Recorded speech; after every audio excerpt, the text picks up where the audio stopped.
Raise your hand if you love chicken. Juicy, crispy chicken. My friend Benito here loves chicken too, and he ate a lot. Next day, he was sick with diarrhea and stomachache. He was diagnosed with a bacteria that attacked our intestines called Salmonella, which lives in chickens. He took his medicines, the antibiotics, they didn't work. The doctor told him that he had a Salmonella resistant to these antibiotics, and that's why they were not working. Antibiotics have been our friends for a long time, and they are very effective. But they come with a lot of problems too, especially when they cannot kill bacteria like Salmonella anymore.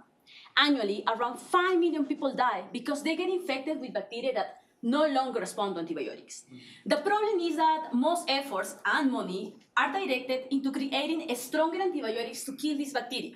But this is only a temporary fix, and overall it aggravates the problem because stronger antibiotics will make that Salmonella eventually develop resistance to them. And this is a cycle hard to break.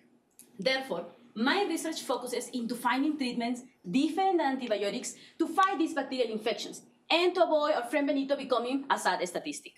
We all memorize that mitochondria are the powerhouse of the cell. Yes, I work with a protein inside the mitochondria. The name is prohibitin 1, very important for energy production. Previous studies have shown that prohibitin 1 reduces inflammation in our intestines and reduces formation of tumors, cancer, but the role in bacterial infections is unknown. I wanted to understand what happens in our body when there is no prohibitin 1 or high levels of prohibitin 1 during salmonella infection. So I used the help of our friends, the mice, and I injected them with salmonella. Some of these mice did not have prohibitin 1 and others had high levels of prohibitin 1. Mice without prohibitin 1 were really sick, suggesting that the absence of prohibitin 1 in our bodies might make us susceptible to infections. On the other hand, mice with high levels of prohibitin 1 stay healthier, indicating that prohibitin 1 might have a protective effect. And all of this is super cool, but wouldn't it be great to know whether prohibitin 1 can protect our bodies against other bad bacteria too?